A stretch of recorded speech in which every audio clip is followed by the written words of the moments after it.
Mahesh B Madhuri. Mahesh vets Madhuri. పెళ్ళి అయ్యి 3 ఏళ్ళు అయింది. పెళ్ళి అయ్యేంత వరకు గోల పెట్టారు జనాలు. పప్పన్నం అని పప్పన్నం పెట్టాడు.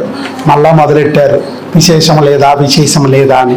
ఈ విశేషం చెప్దామని డాక్టర్ దగ్గరికి వెళ్తే ఒక డాక్టర్ గారు థైరాయిడ్ ఉందన్నారు. భార్యకి 50 పవర్ థైరాయిడ్ బిల్ల పెట్టింది. ఇంకో డాక్టర్ గారు 2 అండాల్లోనూ నీటి బుడగలు ఉన్నాయిరా, నీటి బుడగలు అని చెప్పి ఆవిడ ఆ బుడగలకి రోజు స్కానింగ్లు రోజు ఇంజక్షన్లు మొదలెట్టింది. ఈయనకి వచ్చేటప్పటికి వీరి కణాలు 5 మిలియన్లు ఉన్నాయి అన్నారు. తర్వాత మందులు వాడి అలా చేసి ఇలా చేస్తే మళ్ళీ 8 మిలియన్లు అన్నారు. మళ్ళా కణాలు పడిపోయినాయి అన్నారు.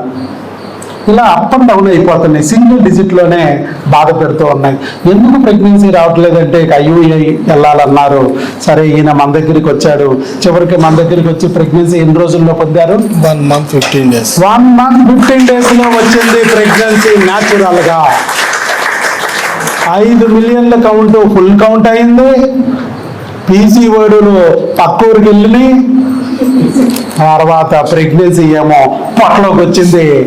థైరాయిడ్ ఏమో ఆకాశంలో తిరుగుతూ ఉంది. ఏంటి ఇలా ఎలా జరిగింది చెప్పు, నువ్వే చెప్పాలి. ఏం చేసావు మ్యాజిక్? నువ్వు ట్రిమ్ల మ్యాజిక్ సార్. ట్రిములు మ్యాజిక్ ఏం చేసినారు? వైఎస్ బాబు ట్రిములు. ఈ 2 నెలలు ఫస్ట్ 2 నెలలు అంటే ఈ 3 ఏళ్ల పాటు వేరే చోట వాడావు కదా. ఈ ఫస్ట్ 2 నెలలు నేను వాడిచ్చిన మందులు క్రిములు. అవును సార్. అది భర్తకి ఇచ్చానా భార్యకి ఇచ్చానా? మీరా సార్? ఇద్దరికి ఇచ్చింది సార్. ఇద్దరికి సేమ్ మందులు. సేమ్ ఇచ్చి. మరి నేను సేమ్ మందు ఇస్తే మీ ఆవిడ అండాలు ఎలా బాగుపడి, నీ వీరికణాలు ఎలా బాగుపడి, ఒకే పిల్ల రెండింటిని ఎలా పట్టింది? మీకు తెలుసు. ఒకే బుల్లెట్ 2 birds. అదే తెలుసుకోవాలి. చాలా మందికి ఇక్కడ ఎలా అనిపిస్తుంది అంటే డాక్టర్ వైఎస్ బాబు 1-to-1 మాట్లాడ్డంట. అసలు మరి ఏకాంతంగా ఒక అరగంట మనసు నింపి మాట్లాడుకొని ఎవరంట. ఇంకా అలా అయితే ఎలా వస్తుంది ప్రెగ్నెన్సీ? నాతో గంట కాదయ్యా, మీ ఇంటికి తీసుకుపోన్నాను. అసలు పొద్దున్నే టిఫిన్ పెట్టు, మధ్యాహ్నం భోజనం పెట్టు, రాత్రి పుల్కాలు వేసి కర్రీ వేసి పెట్టు.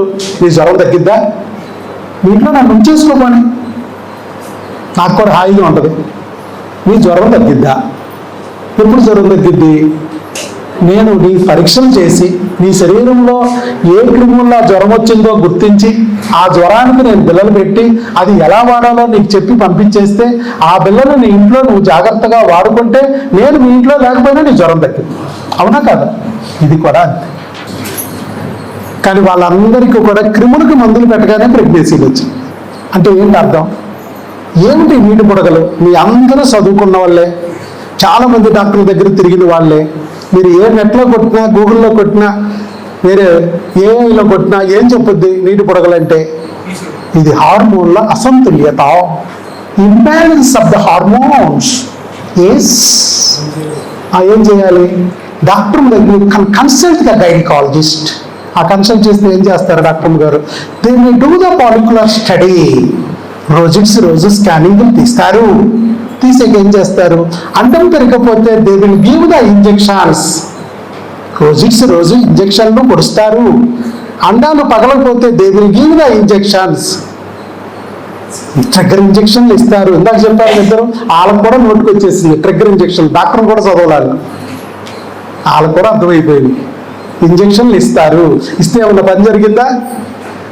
అది జరగకపోతే IUIలు చెప్తారు. అది పని జరగకపోతే లాప్రోస్కోపీలు చెప్పి నైట్ బుడగల్ని పగల కొడతారు, పచ్చడి చేస్తారు. ఏమైనా ఉపయోగం ఉందా? మళ్ళీ బుడగలు వస్తాయి. ఆ లాప్రోస్కోపీ చేసేటప్పుడు డాక్టర్ గారు క్లియర్గా చెప్తారు. ఆవిడేం తప్పు చేయట్లా, నిజంగానే చెప్తుంది. బాబు నేను ఆపరేషన్ చేసినా రావడం లేదు, మళ్ళీ రావచ్చు. కాబట్టి ఆ 2-3 నెలల్లో రాను 2-3 నెలల్లో గబుక్కుని ప్రెగ్నెన్సీ తెచ్చుకోవాలి మనం, లేకపోతే మళ్ళీ వచ్చేస్తాయి. కానీ చేయకపోతే అసలు రాదు, చేయించుకుంటే బెటరు అని చెప్పి చేసేస్తారు. అలాగే ప్రెగ్నెన్సీ రాకపోయినా బుడగలైతే వచ్చేస్తాయి. అటు చెప్పిన మాట కరెక్ట్ అయింది. బుడగలైతే మళ్ళీ వస్తాయి. మరి ఏం చేయాలి? ఇక్కడ ఎక్కడ నేను లాప్రోస్కోపీ చేయాలి? మీ ముగ్గురు వాళ్ళు వచ్చిన వాళ్ళు ముగ్గురు PCOD. ఏం చేయాలి? మరి నేను లాప్రోస్కోపీ చేయకోకుండానే, ఆఖరికి హార్మోన్ బిళ్ళలు పెట్టుకోకుండానే ప్రెగ్నెన్సీని తెప్పించా. పైగా నీకు కూడా పెట్టా కదా, కామెడీ. మీ ఆవిడికి నీటి బుడగలంటే నీకు నేను మందులు పెట్టా. నీకు 5 మిలియన్ల కౌంట్ ఉంటే మీ ఆవిడకి ఇచ్చిన బిళ్ళలు నీకు ఇచ్చి నీ కౌంట్ ఇంప్రూవ్ చేశాను. ఎలా? ఇది ఏమిటి అసలు అర్థం కావట్లేదు చాలా మందికి. సింపుల్. ఒకే క్రిమి ఒకే యాక్సిడెంట్, భర్త కాలిపోవచ్చు, భార్య చేయిపోవచ్చు. యాక్సిడెంట్ ఆపేస్తే భర్త కాలిపోదు, భార్య చెవిపోదు. అంతేనా? ఒకే క్రిమి భర్తకు వచ్చి ఒక రకమైన బాధ పెడితే వీరికణాల తలలు తోకలు తినేసి మొటిలిటీ పోగొట్టి మార్పాలజీ పోగొట్టేసి బాధ పెట్టి వీరికణాలను కౌంట్ తగ్గించేస్తే అదే క్రిమి భార్య యొక్క అండాలని డ్యామేజ్ చేసి పెరక్కోకుండా చేసి పగలకుండా చేసి ఇబ్బంది పెట్టేయచ్చు. క్రిముల వల్ల వచ్చిన చీముగడ్డలు అవ్వచ్చు, హార్మోన్ల సెగ వల్ల వచ్చిన సెగ్గడ్డలు అవ్వచ్చు, నీటి బుడగలు. కాబట్టి మనం ఏం చేయాలి? క్రిమిని తొలగిస్తే అటు వీరికణం సావదు, ఇటు అండం డ్యామేజ్ అవ్వదు, మొత్తానికి రెండు బాగుపడతాయి, చక్కగా బిడ్డ వస్తుంది. అదే మేము చెప్పాం. అదే జరిగింది కాబట్టి ఇవాళ అవును సార్. నేను చెప్పిందే జరిగింది. ఆ రోజు కౌన్సిలింగ్ లో చెప్పింది అదే. మరి నేను నీతో ఒక అరగంట కూర్చుని మాట్లాడానా? ఏం లేదు సార్. ఏం లేదు. లేట్ వచ్చింది. అంటే ఏం చేయాలి? డాక్టర్ అరగంట గంట కూర్చుంటే ఉపయోగం ఏమైనా ఉంటుందా? ఎవరు కృషి చేయాలి ఇక్కడ? భార్య భర్త. డాక్టర్ గైడ్ చేస్తాడు, మాస్టర్ గారు పాఠం చెప్తారు, 100 మందికి ఒకటే పాఠం. దాన్ని ఎవరైతే గట్టిగా శ్రద్ధ పెట్టి చదివాడో, ఎవరైతే దానికి హోంవర్క్ చేశారో, చక్కగా దాన్ని పాటించారో, వాళ్ళు ఫలితాలు పొందుతారు. అంతే. ఇక్కడ అర్థమైందా? మీతో నేను మాట్లాడాల్సిన అవసరం లేదు, నాతో మీరు బేటా కానీ చెయ్యక్కర్లేదు, ఇంటర్వ్యూలు తీసుకక్కర్లేదు. ఇందుకో చెప్పేది ఏంటంటే భార్య భర్తలు ఇద్దరు మారాలి. అది ఎలా మీరు మారాలన్నది కూడా నా కౌన్సిలింగ్లో నేను చెప్పేస్తా. ఆ రోజు చెప్పానా? ఎన్ని గంటలు చెప్పాను? నువ్వు హాఫ్ అన్ అవర్ వచ్చావు. హాఫ్ అన్ అవర్కి ఇంత స్పీడ్ అయిపోతే 2 గంటలు ఇట్టే ఏమైపోయావు? లేట్ అయింది. అది లేట్గా వచ్చి హాఫ్ అన్ అవర్ విన్నాడట. లాస్ట్ పాయింట్స్ ఇని ఉంటాడు, సంతాన దీక్ష ఒకటి ఎన్ని ఉంటాడు. అంతే. భార్యాభర్తలు కొట్టుకోలేదుగా, తిట్టుకోలేదుగా, చాలు మాకు. ప్రేమగా ఉన్నారుగా, లంబో జంబో, చాలు మాకు. ఏదో పాయింట్ అయితే ఎక్కింది బుర్రకి బాగా, మొత్తానికి పని అయింది. అన్ని పాయింట్లు ఎక్కితే ఇంకేమైపోయాడు? టీకా దెబ్బకి అయిపోయేదేమో. 10 రోజులకి వచ్చేవాడు అని నాకు ఇప్పుడు కంగారుగా ఉంది. మొత్తానికి క్రిమి అనే కాన్సెప్ట్ నుంచి మీరు అర్థం చేసుకుని క్రిమిని తొలగించుకుని వీరికణాన్ని అండాన్ని బాగుపరుచుకుని చక్కగా ప్రెగ్నెన్సీ పొందారు న్యాచురల్గా. అది. ఇంకా మీరు ఏమైనా చెప్పాలంటే చెప్పచ్చు. ఇదిగోనండి, ప్రెగ్నెన్సీ కన్ఫర్మా కాదా? వాళ్ళు ఫోన్ చేశారు, సార్ ఏంటి నిజమా కాదా?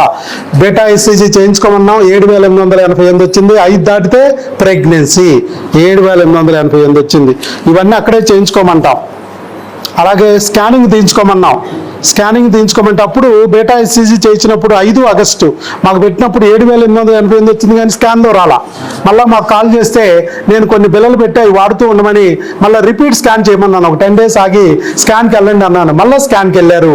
మనం చెప్పినట్టుగానే అక్కడ దగ్గరలో నమ్మకం ఉన్న చోట స్కాన్ తీస్తే వచ్చేసింది single live intrauterine gestation 7 weeks అని వచ్చేసింది.